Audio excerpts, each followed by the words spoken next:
نبی علیہ السلام نے رومن امپائر کی طرف اپنا ایک ایلچی روانہ کیا تھا، خط بھیج کے اس ایلچی کو قتل کر دیا گیا تھا، اور اس وقت ایلچی کا قتل اعلان جنگ ہوتا تھا۔ تو نبی علیہ السلام نے ایک لشکر روانہ کیا زید بن حارثہ کی قیادت میں، نبی علیہ السلام کے منہ بولا بیٹا جس کا نام قرآن میں ہے، واحد صحابی جس کا نام قرآن میں ہے، زید۔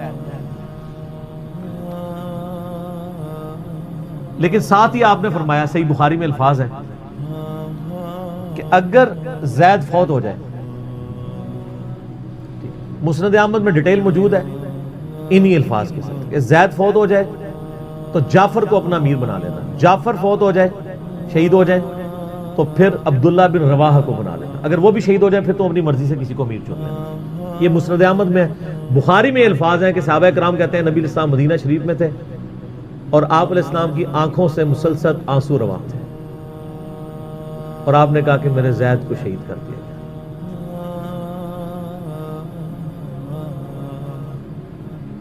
اب مسلمانوں کا پرچم جعفر نے تھام لیا۔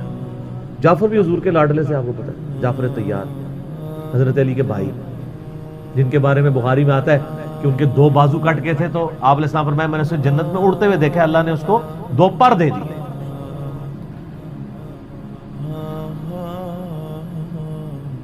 نجاشی کے دربار میں انہوں نے ہی، آپ کو پتہ ہے، سورہ مریم پڑھی تھی۔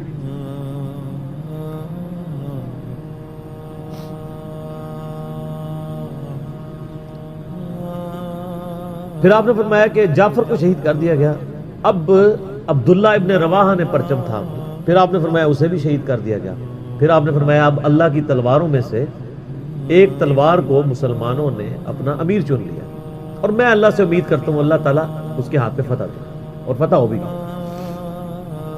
یہ بخاری کی جو حدیث ہے نا، اس کے اوپر امام بخاری نے باب باندھا ہے مناقب خالد ابن ولید، حالانکہ اس میں خالد ابن ولید کا نام نہیں تھا، لیکن اس حدیث کے اوپر باب کیا باندھا؟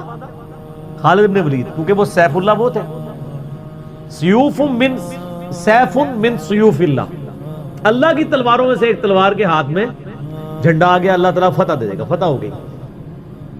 وہ فتح یہ ہوئی کہ بہت بڑا لشکر سامنے سے آ گیا تھا، حضرت خالد بن ولید اپنے لشکر کو بچا کے واپس لے آئے۔ ایک غزوہ موتا تھا، اور صحیح بخاری میں آتا ہے کہ 9 تلواریں حضرت خالد کے ہاتھ میں ٹوٹی تھیں اس دن، 9 تلواریں اس جنگ کے دوران، واپس آ گئے۔ پھر بعد میں خیر وہ ایک رومن امپائر والا پھر یرموک پہ جا کے کنکلوژن ہوئی نا، سینکڑوں جنگوں میں حصہ لیا انہوں نے، کسی ایک جنگ میں شکست نہیں کھائی، حتیٰ کہ جو کافروں کی طرف سے بھی غزوہ احد لڑی ہے اس میں بھی ان کو شکست نہیں ہوئی۔ جسم پہ حضرت خالد بن ولید کہا کرتے تھے میرے جسم کا کوئی حصہ نہیں جس پہ برچھی یا نیزے یا تلوار کا نشان نہ ہو۔ ظاہر ہے اتنی جنگوں میں زخم لگ جاتے ہیں، لیکن میں بھی آج ایک بوڑھے اونٹ کی طرح بستر مرگ پہ مر رہا ہوں۔ میں نے سینکڑوں جنگوں میں اپنی موت کو تلاش کیا، لیکن موت نہیں آئی۔ اس کا مطلب ہے موت جو ہے وہ اس پہ ڈیپینڈنٹ نہیں ہے کہ آپ میدان جنگ میں گئے ہوئے ہیں۔ ان کو موت میدان جنگ میں اس لیے نہیں آنی تھی کہ وہ اللہ کی تلوار تھے، اللہ کی تلوار تو نہیں ٹوٹ سکتی تھی۔ تو ان کا آج میں بھی بوڑھے اونٹ کی طرح بستر مرگ پہ مر رہا ہوں۔ صرف میں تمہیں یہ بتانا چاہ رہا ہوں کہ موت کا میدان جنگ سے کوئی تعلق نہیں۔ ویسے تو مسلم شریف میں حدیث ہے جو شخص شہادت کی تمنا کے ساتھ اپنے بسترے پہ بھی مرا اللہ تعالیٰ اسے شہید ہونے کا ثواب دے دے گا۔ ہمیں نیت کرنی چاہیے۔ یہ حضرت خالد بن ولید کے شعر ہیں کہ میں بھی اگر موت میدان جنگ میں آتی تو مجھے آتی جس نے سینکڑوں مار کے لڑے ہیں، اور سر پیچھے بیٹھ کے نہیں آج کل کے جرنیلوں کی طرح فرنٹ سے لیڈ کر کے۔ تو یہ ان کے شعر آج بھی ان کا جو قبر یا مزار بنا ہے اس کے ساتھ ایڈجسنٹ مسجد کی دیوار کے اوپر یہ شعر لکھے ہوئے ہیں، آپ یوٹیوب پہ جا کے دیکھیں تو آپ کو مل جائیں گے۔ اس طریقے سے صحیح بخاری میں حدیث ہے، حضرت عبداللہ ابن عباس کہتے ہیں کہ مجھ سے سیف اللہ خالد ابن ولید نے خود یہ حدیث بیان کی۔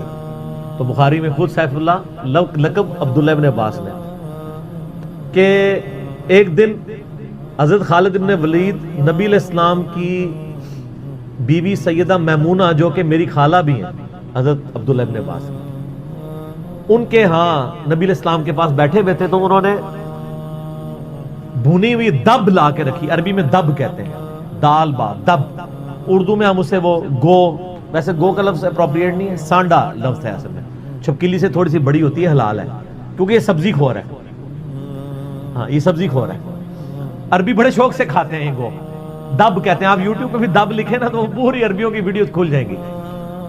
دب لا کے رکھی گئی بھنی ہوئی، تو حضرت خالد بن ولید کہتے ہیں میں بڑے شوق سے کھانا شروع کیا اور حضور مجھے بڑے دیکھ رہے تھے ایسے، وہ یعنی اتنے ذوق و شوق سے کھا رہے تھے، تو میں نے کہا یا رسول اللہ آپ بھی؟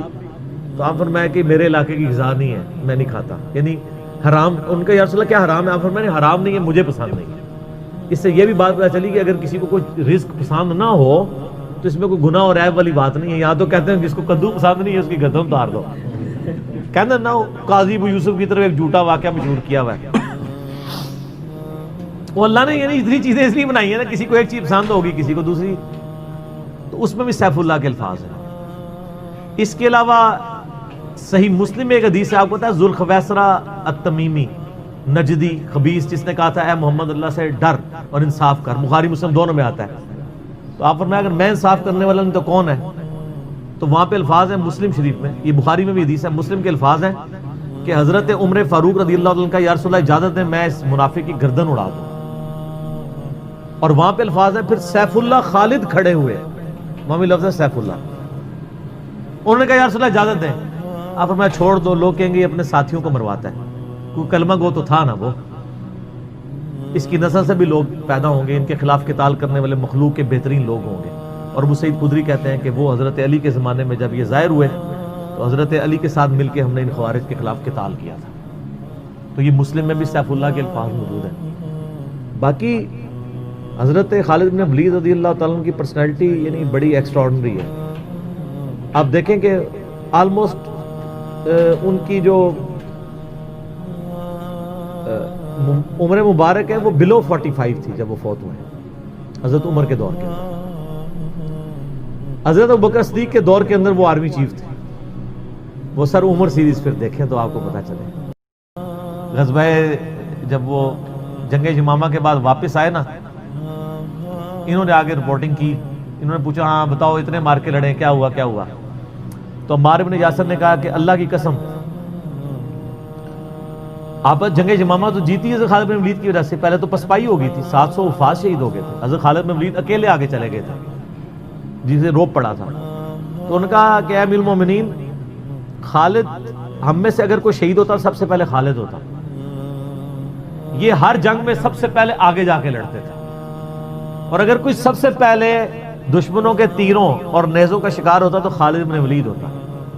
تو جب جس بندے کی زندگی کی کمٹمنٹ کا لیول یہ ہو نا، اس کے لیے عورتوں کا شگف کوئی شگف نہیں ہوتا۔ جب بندہ جان ہتھیلی پہ رکھ کے جا رہا ہو، سر یہ ہماری سچویشن نہیں ہے، تو وہ آپ کسی بندے کی اجتہادی خطا یا کہیں پہ کوئی اس کا مسئلہ وہ ایک علیحدہ بات ہے۔ اوورآل جو بندہ اتنا کمٹمنٹ کے ساتھ لڑ رہا ہو اس کے بارے میں یہ بدگمانی نہیں کی جا سکتی کہ اس کے اندر کوئی اس حوالے سے جھول پائے گا۔ بل خالد بن ولید رضی اللہ تعالیٰ عنہ مسلمانوں کے ہیرو ہیں، باپ کے بارے میں قرآن میں اتنے سخت الفاظ ہیں، اور بیٹا دیکھ لیں، ٹھیک ہے۔ اور آپ کو پتا ہے کہ حضرت خالد بن ولید حضرت عمر کی زندگی میں فوت ہو گئے تھے۔ ان کی جب شہادت، ان کی فوت ہونے کی خبر جب مدینہ شریف میں آئی نا، تو کچھ عورتوں نے واویلا کرنا شروع کر دیا۔ تو حضرت عمر تو آپ کو پتا ہے بڑے سخت مزاج تھے، ان کا یہ عورتیں کیوں رو رہی ہیں، کیا ہوا ہے؟ تو بتایا کہ خالد بن ولید فوت ہو۔ حضرت عمر نے رونا شروع کر دیا، حالانکہ خود معزول کیا ہوا تھا، لیکن وہ اللہ کے لیے کیا ہوا تھا نا، اپنی ذات کے لیے۔ آپ فرمائے ان عورتوں کو رونے دو، خالد واقعی اس قابل ہے کہ اس کے اوپر رویا جائے۔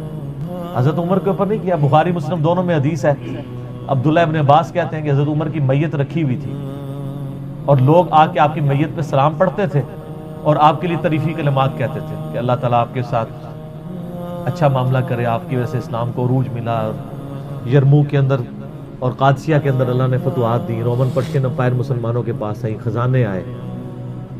اتنے میں عبداللہ ابن عباس کہتے ہیں، بخاری مسلم دونوں میں حدیث ہے ایک شخص میرے پیچھے آ کے کھڑا ہوا اور اس نے میرے کندھے پہ یوں کونی رکھی اور اس نے کہا اے عمر اللہ تجھ پہ رحم کرے، تو اس روئے عرض پہ ایسا شخص تھا کہ میری خواہش تھی کہ میں اللہ کے حضور اگر پیش ہوں نا تو میں تیرے اعمال کے ساتھ پیش ہوں۔